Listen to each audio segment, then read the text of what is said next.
I thought I was clever. I thought I had it all figured out. I was so wrong it nearly destroyed me. Looking back now, sitting alone in this empty house that feels more like a tomb than a home, I can trace exactly where my life went from predictable to ruined. It started with boredom, that slow, suffocating kind that seeps into a marriage so gradually you don't notice until you're drowning in it. Mark was everything a woman was supposed to want. After 11 years of marriage, I could predict his every move. Home by 6:15, shoes off at the door, kiss on my cheek that had long ago lost any real feeling. "How was your day, honey?" he'd ask. The same question, the same tone, the same expectation of the same answer. We'd eat dinner, something sensible he'd compliment regardless of taste. Then he'd retreat to his home office to review spreadsheets while I cleaned up and wondered if this was all there was. He was an accountant, and God did it show in everything. He did. Our bills were paid 2 weeks early. Our retirement was mapped out to the penny.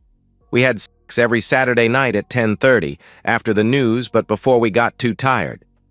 Even our arguments followed a predictable pattern. Mild disagreement, rational discussion, compromise, never raised voices, never passion, never anything that made me feel alive.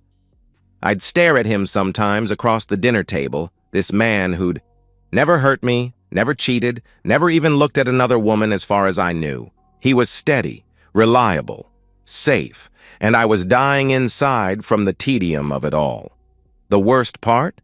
I couldn't even properly hate him for it. How do you hate someone for being exactly what they promised to be? Mark never pretended to be exciting. From our first date at that sensible Italian restaurant with the reasonable prices, he'd been exactly this: careful, measured, predictable. I was the one who'd changed, or maybe I'd just finally admitted what I'd always known. Safety wasn't enough. Ryan walked into my life like gasoline meeting a match. He owned the marketing firm where I worked, though "worked" had become a loose term by the time things really started between us. Ryan Collins was everything Mark wasn't. 6'2" with shoulders that filled out his custom suits, salt and pepper hair that he wore slightly too long, and a smile that could make you forget your own name. When he laughed, people turned to look. When he walked into a room, the energy shifted. It started with lingering looks during meetings. Then coffee to discuss the Gloria account, he'd suggest. Then drinks after work, to celebrate landing the Morrison contract, he'd say. Each step felt natural, inevitable, like gravity pulling me towards something I couldn't resist. The first time he kissed me was in his office, door locked, city lights glittering through floor-to-ceiling windows. My wedding ring caught the light as I reached for him, and for a moment I hesitated. Then his mouth was on mine, and I couldn't remember why I'd ever cared about being careful. "You deserve more than safe," he whispered against my neck that first. Time and God help me, I believed him. The affair became my secret addiction. Hotel rooms with Egyptian cotton sheets. Champagne at restaurants Mark would consider overpriced. Weekend conferences that were really trips to his beach house where we'd spend entire days in bed, ordering room service, pretending the rest of the world didn't exist. I became an expert at deception.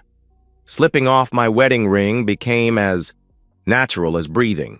Into my purse at hotel room doors, into my pocket before entering Ryan's car. I crafted elaborate lies with the skill of a novelist. Late meetings with clients who didn't exist. Traffic jams I'd never encountered. Shopping trips that produced no bags. Mark never questioned any of it. He'd look up from his laptop when I came home hours later than promised. Hair carefully restyled, perfume reapplied to mask Ryan's cologne. "Work run late again?" he'd ask, already turning back to his screen before I answered. "You know how it is," I'd reply, hanging up my coat, the lie sliding off my tongue like silk. "The Morrison people are demanding." "You work too hard," he'd respond, the same concern in his voice he'd had for 11 years. "Don't let them take advantage of you." The irony of that statement should have choked me. Instead, it made me bolder. I started taking bigger risks, longer, lunches that stretched into afternoons, leaving my phone on silent when Mark called. Once I came home with my dress on backward, I'd redressed hastily in Ryan's office bathroom, and Mark didn't even notice. Ryan fed my hunger for excitement, like a drug dealer who knew exactly what his client craved. "You're wasted on him," he'd tell me, tracing patterns on my bare shoulder in another anonymous hotel bed. "A woman like you needs passion, adventure, not some guy who thinks a wild night is trying a new brand of decaf." I'd laugh, feeling sophisticated and desired, like I was finally the heroine of my own story instead of a supporting character in Mark's carefully planned life. The thrill wasn't just Ryan anymore. It was the deception itself, the double life, the danger of it all. Some nights I'd lie next to Mark, listening to his predictable breathing, and feel almost drunk with power. This trusting, simple man had no idea who I really was. I was a stranger in his bed, a ghost in his life, and he was too blind to see it. I felt clever, untouchable.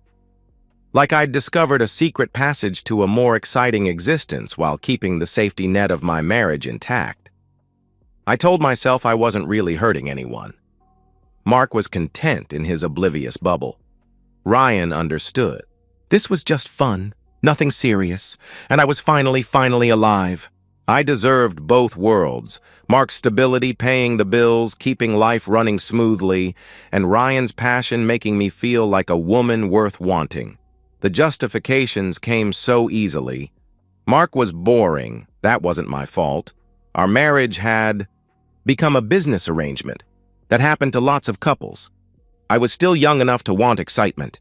Why should I sacrifice that? The affair gave our marriage balance. I was actually happier at home when I had Ryan to look forward to. I deserved this. I deserved it all. Tonight, driving home from Ryan's apartment, I was thinking about the promises he'd whispered in my ear an hour ago. Something about a weekend in Vegas, just the two of us, consequences be damned. My wedding ring was still in my purse. I'd gotten lazy about putting it back on immediately. Mark wouldn't notice anyway. He never noticed anything, I was thinking. About Ryan's hands, his laugh, how easy it had become to fool my trusting husband. The deception had become so perfect, so effortless. I never expected to find Ryan's car in my driveway or what was waiting inside it. The silver BMW caught my headlights like a mirror, and my foot slammed the brake so hard my tires screamed against the pavement. Ryan's car, in my driveway, at my house where he knew, God, he knew, never to come. My hands shook as I shifted, into park, leaving my engine running, headlights still illuminating that familiar car like a spotlight on my worst nightmare. This wasn't part of our arrangement. Ryan understood the rules. His world and my home world were supposed to be separate, parallel lines that never touched. I approached the BMW slowly, my heels clicking against the driveway in a rhythm that matched my hammering heart. The driver's seat was empty. Maybe he was waiting inside? But no, Ryan didn't have a key. Mark would have. The thought died as I reached the driver's side window and looked inside. Blood. So much blood. Dark stains splattered. Across the cream leather seats, the steering wheel pooled in the cup holders. The passenger seat was a horror show. Duct tape tangled in the seatbelt, strips of it stuck to the leather with what looked like dried blood cementing them in place, as if someone had been bound there, had fought desperately to get free. My legs gave out.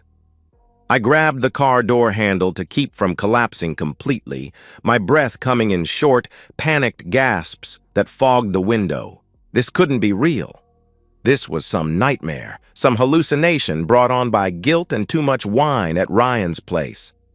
But then I saw it, and the scream that tore from my throat was barely human.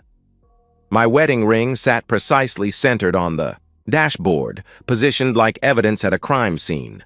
The ring I'd carelessly slipped off 100 times, tossed into purses and pockets like it meant nothing. The ring that should have been on my finger but never was, when I was with Ryan. It sat there now, gleaming under the dome light, surrounded by blood splatter like a museum piece displaying my betrayal. I stumbled backward, my heel catching, sending me sprawling onto the concrete. The pain in my palms barely registered through the terror flooding my system. I scrambled to my feet and ran toward the house, Ryan's name dying on my lips as a new fear took hold. "Mark!" I burst through the front door, which I only now realized had been unlocked. "Mark, are you here? Mark?" The house answered with silence. I tore through every room, yanking open closets, checking the bathroom, even looking behind the shower curtain like a child checking for monsters. His office was empty, computer off, papers neatly stacked as always. Our bedroom was undisturbed. Bed still made from this morning. "Mark, please!" My voice cracked, echoing through the empty house. "This isn't funny. Where are you?" But even as I called out, I knew Mark would never do this. He didn't have a dramatic bone in his body. He'd never staged something like this, wouldn't even know how. My phone was in my hand before I consciously decided to call 911. The operator's calm voice felt surreal against my panic. "There's blood," I gasped. "In a car, in my driveway. My husband is missing and there's so much blood." "Ma'am, I need you to calm down. Are you in immediate danger?" the operator asked. I don't know, I cried. "Just send someone." "Please!" The next 20 minutes passed in a blur of flashing lights and uniforms. Police cars blocked the street. Neighbors emerged from their houses, robes hastily thrown over pajamas, watching my life implode from safe distances. Detective Morrison was the first to approach me after examining the car.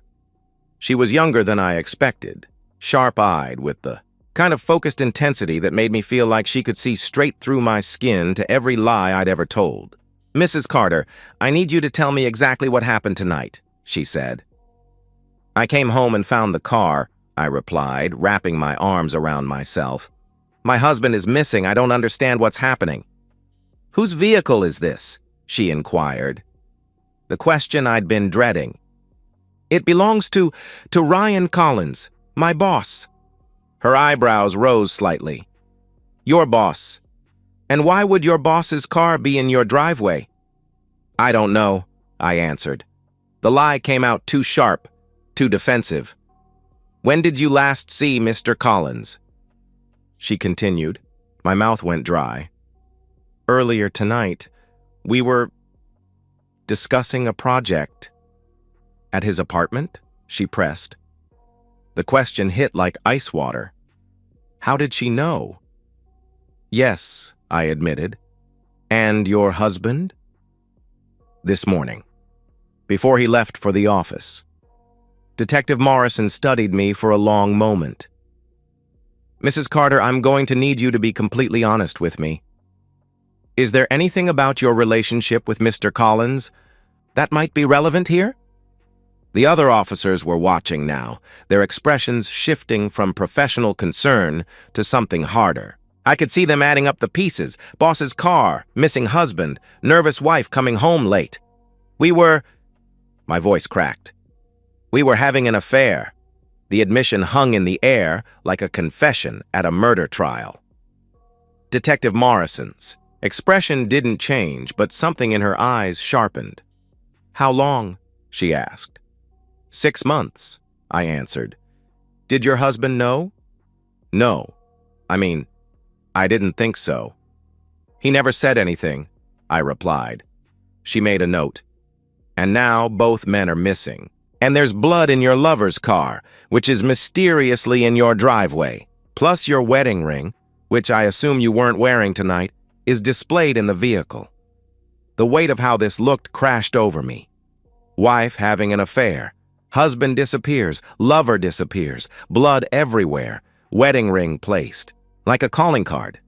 I would never, I started.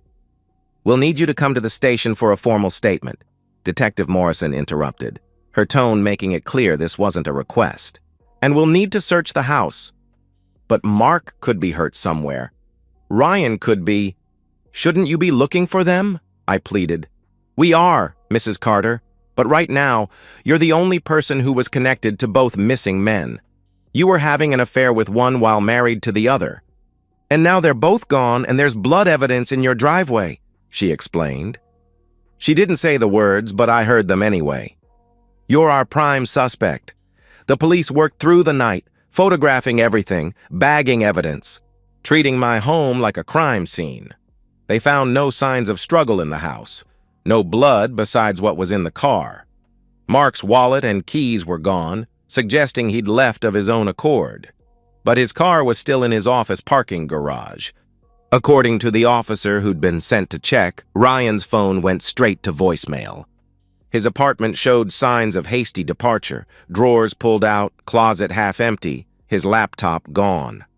By dawn, the BMW had been towed away for processing, but I could still see it every time I closed my eyes. That blood-stained interior, my wedding ring displayed like an accusation, a judgment, a threat. The detective kept asking questions I couldn't answer. Why was the car here? Where were the men? Why was my ring, the ring I'd admitted to regularly removing, placed so deliberately in what appeared to be a crime scene? I had no answers, but someone did. Someone who wanted me to look guilty of something terrible. The week following the discovery felt like drowning in slow motion. Each day brought new horrors, each revelation worse than the last, until I understood that someone hadn't just destroyed my life. They'd orchestrated its complete annihilation, like a maestro conducting a symphony of revenge. Mark never came home. Ryan never answered his phone. The police investigation stalled like a car with no engine. Plenty of blood evidence, but no bodies, no witnesses, no clear crime beyond two. Men who'd seemingly vanished into thin air. But their suspicion of me only grew with each passing hour, fed by the facts that I couldn't dispute.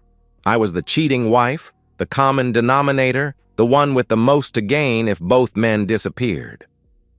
The first demolition charge detonated 3 days after the discovery when I tried to buy groceries. "I'm sorry, ma'am, but your card's been declined," the cashier said, not meeting my eyes. Behind me, I could feel the weight of stares from neighbors who'd already heard the gossip. Emily Carter, the woman whose husband and lover both disappeared on the same night. "That's impossible." "Try it again," I insisted. She did. Same result. I fumbled for another card, then another. All declined. The growing line behind me shifted restlessly as my face burned with humiliation. I'll have to come back," I mumbled, abandoning my cart and fleeing to my car where I called the bank with shaking fingers. "I'm showing a zero balance on all accounts, Mrs. Carter," the representative said after an eternity on hold. "That's impossible. We had over 40,000 in savings, 15 in checking." I protested. "The accounts were closed 3 days ago by Mr. Mark Carter. He withdrew all funds and closed the accounts," they explained. The phone slipped from my numb fingers. Mark had drained everything, not just the checking, not just the savings, but everything. The investment accounts I discovered later that day, gone. The emergency fund we'd hidden in an online bank, emptied. Even the small inheritance from my mother that I'd kept separate, somehow, impossibly, drained. I was penniless, completely, utterly penniless. The mortgage payment bounced the next day. The bank called within hours, their tone shifting from courtesy to cold professionalism when they realized I had no money to make it right. The credit cards I'd been using stopped working one by one. Maxed out on cash advances I hadn't made, payments bounced from accounts that no longer existed. I sat at my kitchen table, surrounded by paper statements I'd printed in desperation, trying to understand how 11 years of financial stability had evaporated in less than a week. Every trail led to the same conclusion. Mark had systematically destroyed our financial life. But from where? How? The police said his credit cards hadn't been used, his phone was off, his car abandoned. Detective Morrison stopped by on day 5, her presence filling my doorway like a threat. "Any word from your husband, Mrs. Carter?" she asked. "You know there hasn't been," I replied. I couldn't keep the exhaustion from my voice. "Have you found anything?" "The blood in the car matches Mr. Collins's type, but without a body, we can't confirm anything. No hospitals have admitted anyone matching either man's description. Mr. Collins's passport hasn't been used. Neither has your husband's," she reported. "So they just vanished?" I asked. Her smile was thin. "People don't just vanish. Mrs. Carter, someone knows where they are." The implication hung between us like a blade. After she left, I realized the house had become my prison. I couldn't leave without feeling eyes on me. Neighbors watching from behind curtains, whispering about the woman whose husband discovered her affair and disappeared. The local news had picked up the story. Love triangle mystery. 2 men missing, wife under suspicion. At night, the house transformed into something sinister. Every creak of settling wood sounded like footsteps. Every shadow through the curtains looked like a figure watching. I'd started sleeping with a knife under my pillow, though I wasn't sure who I was more afraid of, an intruder or Mark himself, because I'd begun to believe Mark was alive. More than alive, he was orchestrating this. The belief started with small things. My laptop webcam light flickering on when I wasn't using it. The feeling of being watched that grew so intense I'd covered all the mirrors, unable to shake the sensation that someone was on the other side. Once, I could have sworn I saw Mark's sedan drive slowly past the house, but when I ran outside, the street was empty. My phone rang at odd hours, 2:47 a.m., 3:15 a.m., 4:44 a.m., always from blocked numbers, always dead air when I answered. The landline we'd kept for emergencies would ring once, then stop, like someone checking if I was home. "Hello?" I'd whisper, into the darkness. "Mark? Is that you? Please, just talk to me." But there was never an answer. Just the dial tone and my own ragged breathing. Ryan's disappearance was different, but equally complete. His apartment had been cleared out, not professionally cleaned as I'd first thought, but hastily evacuated. His assistant said he'd sent an email about a family emergency and taking indefinite leave, sent the same night he'd disappeared. The timestamp was 11:47 p.m., after I'd left his apartment, after his car had appeared in my driveway with blood everywhere. I tried everything to reach him, called his brothers in Seattle. They hadn't heard from him. Messaged his ex-wife. She told me to lose her number. Even drove to his weekend house, finding it locked and dark with mail piling up. It was as if Ryan Collins had been erased from existence, leaving me holding the bag for whatever had happened in that blood-soaked BMW. By the end of the week, I understood the totality of my destruction. No money, no husband, no lover, no job. The firm had suggested I take unpaid leave while the investigation was ongoing. My reputation was destroyed, my neighbors avoided me, and the police circled like vultures, waiting for me to confess to crimes I didn't commit. But the worst part was the calculated nature of it all. This wasn't random bad luck or the natural consequences of my affair. Someone had orchestrated this with intimate knowledge of my life, my schedule, my weaknesses. They'd known about Ryan, about the affair, about my patterns of deception. They'd planned every move, timed every revelation, designed every detail to destroy me while making me look guilty. The house had become a monument to my paranoia. I'd pushed furniture against the doors, installed new locks with the last of my credit, kept all the lights on at night, but it didn't help. The feeling of being watched only grew stronger. The certainty that Mark was out there, somewhere, watching me unravel, savoring every moment of my destruction. I'd done this to myself, I knew. Every lie I'd told, every betrayal I'd committed. had led to this moment. But understanding that didn't make the punishment feel any less cruel or the mystery any less maddening. I was trapped in my own house, waiting for the next move in a game where I didn't know the rules, facing an opponent I couldn't see, serving a sentence for crimes that went deeper than just adultery. The silence had weight now. It pressed against my eardrums, filled my lungs, made the empty house feel like it was slowly suffocating me. 2 weeks since the discovery, and the quiet had become a living thing that reminded me every second of what I'd lost, or what had been taken from me. Sleep was a memory from another life. I'd given up on the bedroom. Too many shadows. Too many angles where someone could be watching. Instead, I curled on the couch, wrapped in a blanket that still smelled faintly of Mark's cologne, jumping at every sound the house made in the darkness. The curtains stayed drawn day and night. I'd tried leaving them open once, but the feeling of being observed grew so intense I'd yanked them closed with such force I'd torn one from its rod. It hung there now, crooked and pathetic, like everything else in my life. My phone sat silent on the coffee table. No one called anymore except debt collectors and Detective Morrison, who'd grown increasingly frustrated with my lack of new information. Friends had distanced themselves. Susan claimed she needed space to process. Jennifer said her husband didn't want her involved in drama, and Patricia simply blocked my number.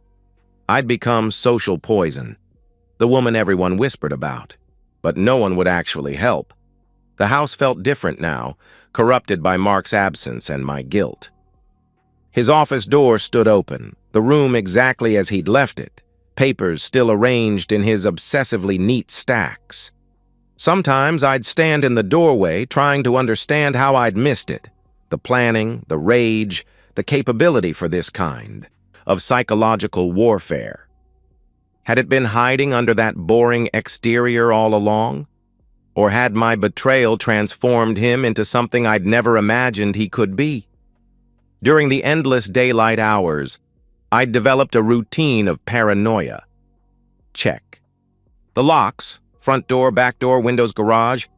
Peer through the peephole, seeing only the empty street, but knowing someone was out there. Check the locks again. Return to the couch. Listen to the silence. Repeat. The mailbox had become a source of terror. I'd wait until full darkness to retrieve the mail, sprinting to the curb and back, like something might grab me if I lingered. Bills I couldn't pay, legal notices about the mortgage, and once, horrifyingly, a vacation postcard with no postmark, no message, just a photo of a beach that looked exactly like the one where Ryan and I had spent a weekend 2 months ago. I'd torn it to pieces with shaking hands, but I could still see it when I closed my eyes. My reflection had become unrecognizable. The woman in the mirror had hollow eyes, unwashed hair, skin pale as paper from never leaving the house. I'd lost 15 pounds from forgetting to eat, from the constant nausea of anxiety. Sometimes I'd catch sight of myself and think it was someone else, an intruder, and the scream would be halfway up my throat before I realized it was just me, haunting my own life. The paranoia had evolved beyond simple fear into absolute certainty. Mark was alive.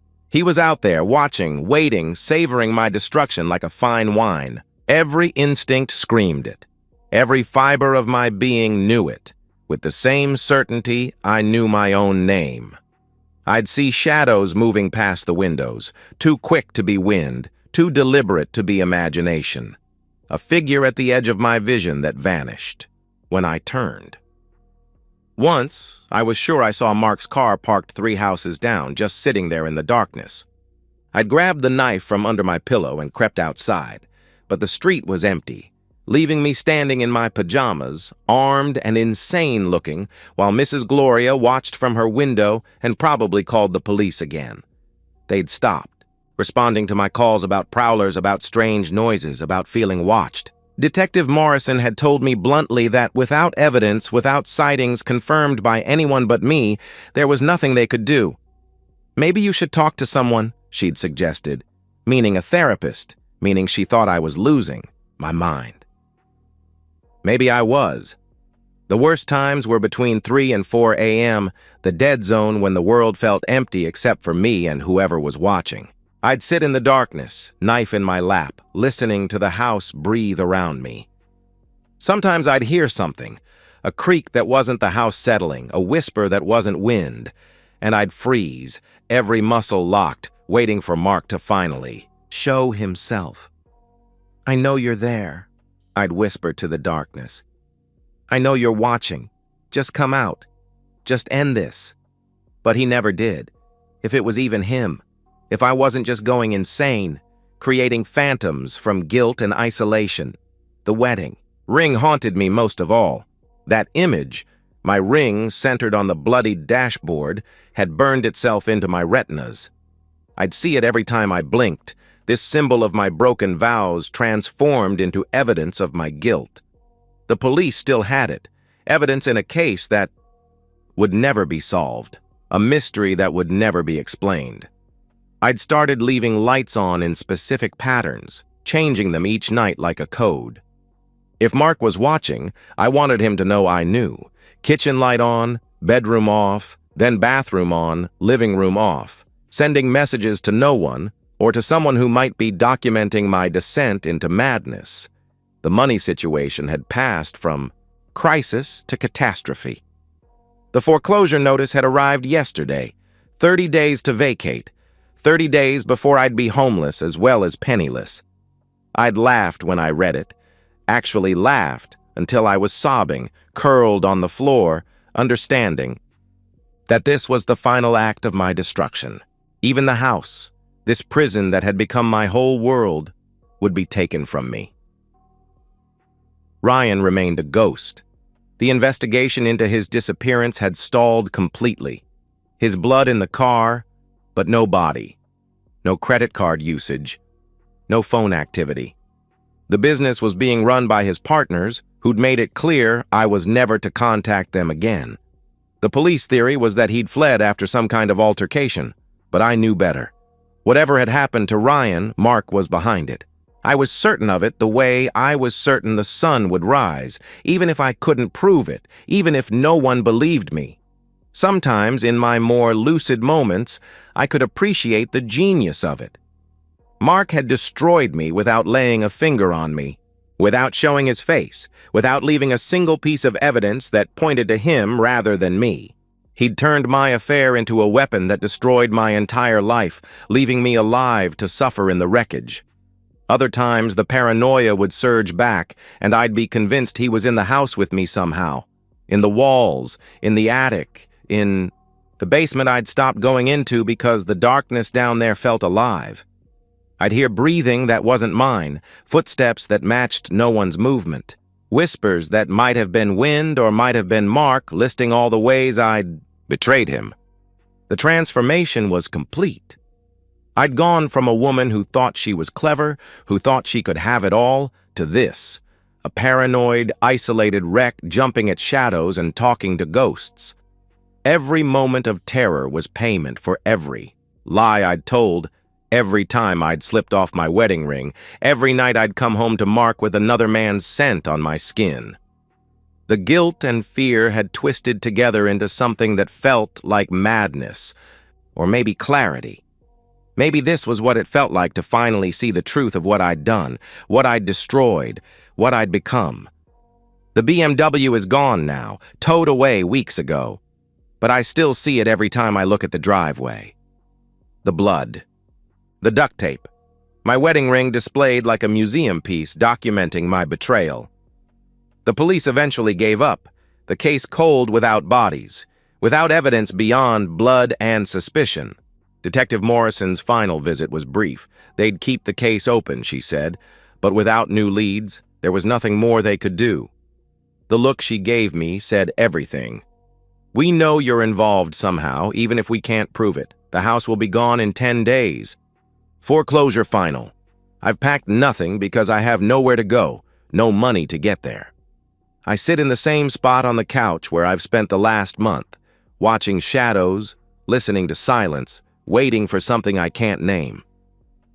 The paranoia has settled into something worse than fear, a constant grinding certainty that this isn't over.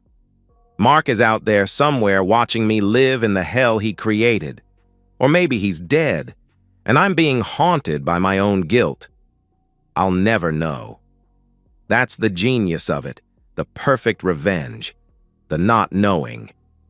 I don't eat unless my body forces me. Don't shower unless the smell becomes unbearable. Don't answer the door for anyone because everyone who matters has already abandoned me.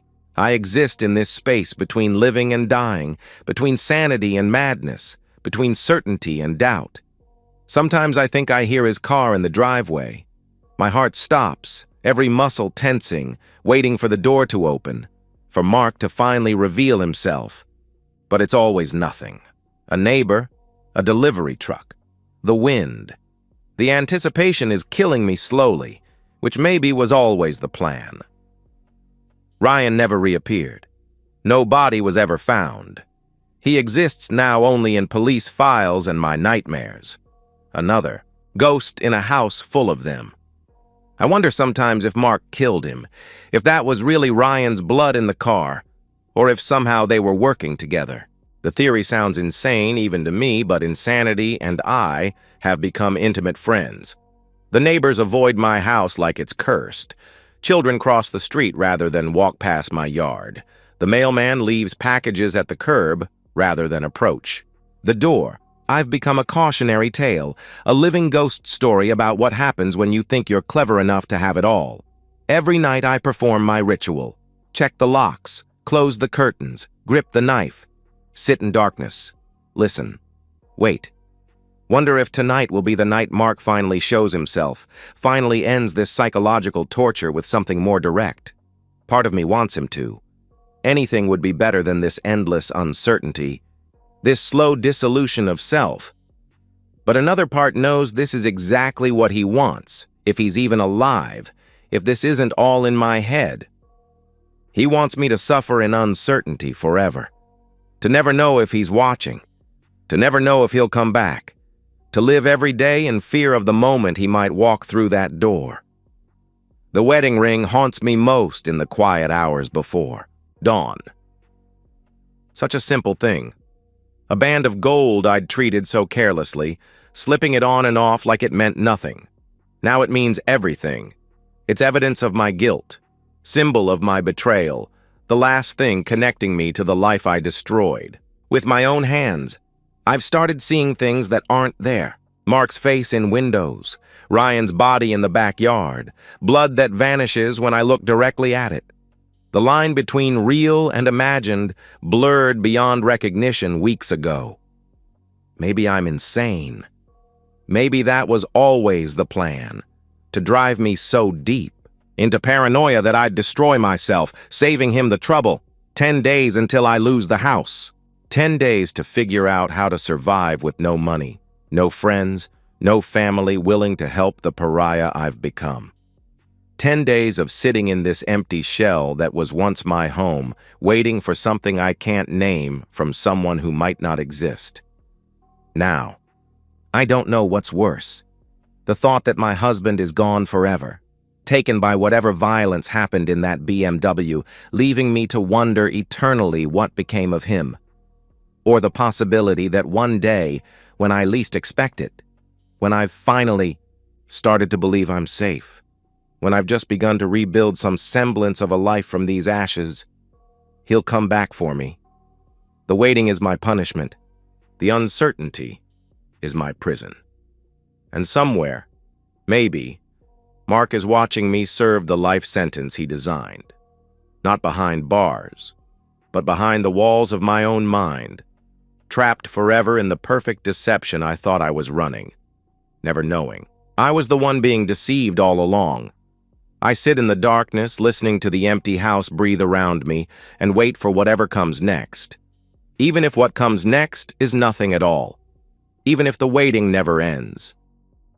And so, we've reached the end of today's story. Was it what you expected, or did it take a twist you didn't see coming? I'm curious to hear your thoughts. Share them in the comments below, and let's get a conversation going. If this story kept you hooked, make sure to hit that like button. And if you're new here or just haven't subscribed yet, now's the perfect time to join our community. I bring you fresh, captivating stories every day, so click that subscribe button and turn on notifications so you never miss out. Thanks for watching, and I'll see you in the next one.